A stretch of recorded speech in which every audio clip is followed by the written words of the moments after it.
Hai Sobat DRV, balik lagi bareng sama aku Indah Sundari.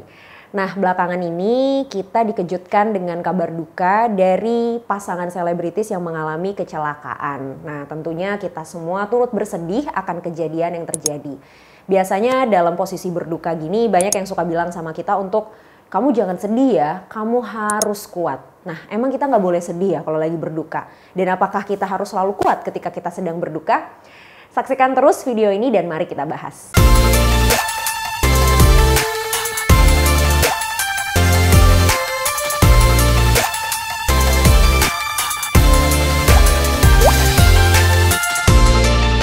Pada dasarnya, berduka merupakan respon yang sangat wajar terjadi ketika kita mengalami kehilangan atau ketika kita baru saja terlepas atau berpisah dari orang-orang yang pada dasarnya pernah kita cintai atau berarti untuk hidup kita.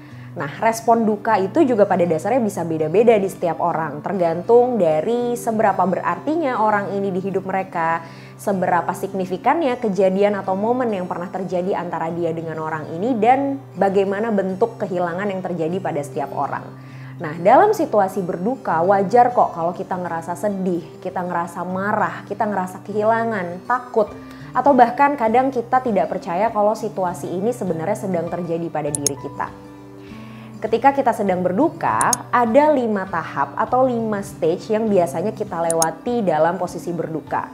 Meskipun memang tidak semua orang pasti akan melewati kelimanya dan belum tentu semua orang memiliki urutan yang sama dalam melewati tahap kedukaan. Apa saja tahap kedukaan yang biasanya terjadi pada setiap orang? Yang pertama adalah denial. Biasanya dalam tahap ini kita seringkali menolak atau kita seringkali tidak menerima apa sih yang sebenarnya sedang terjadi dalam proses kehilangan. Kita merasa tidak percaya, kita merasa bahwa hal ini tidak mungkin terjadi pada kita. Kita mungkin menolak takdir yang telah terjadi dalam proses kehilangan. Tahap berikutnya yang mungkin terjadi pada kita adalah anger. Kita marah pada situasi yang terjadi. Kita marah pada orang-orang yang ada di sekitar kita. Bahkan kadang kita juga marah pada diri kita sendiri.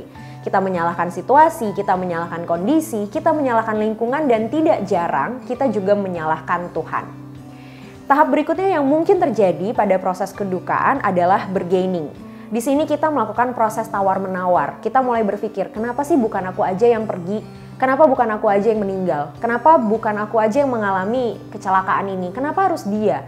Kenapa harus aku yang ada di posisi ini? Di sini kita mulai menerka-nerka, mulai menawar-nawar, mulai mencoba untuk mengorbankan atau mengganti keberadaan diri kita dengan orang-orang yang pergi dari hidup kita.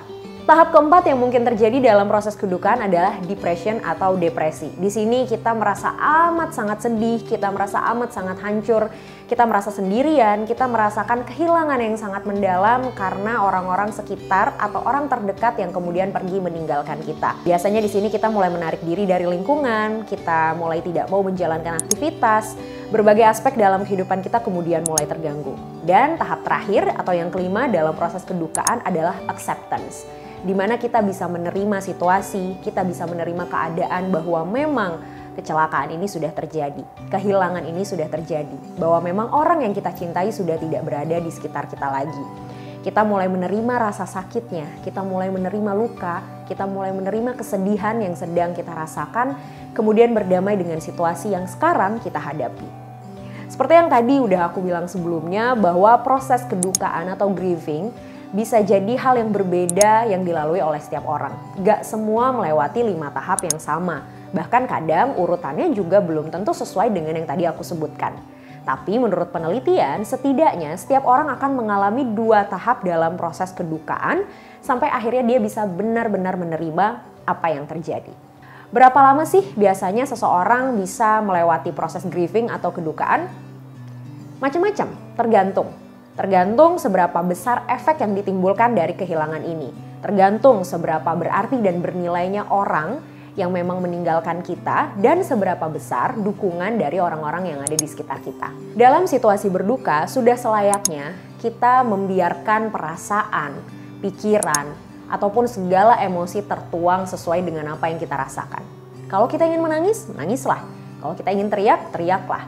Proses penerimaan akan kehilangan dapat menjadi lebih mudah ketika kita memang membiarkan rasa itu tertuang. Tidak perlu dipaksakan, tidak perlu juga untuk diperpanjang.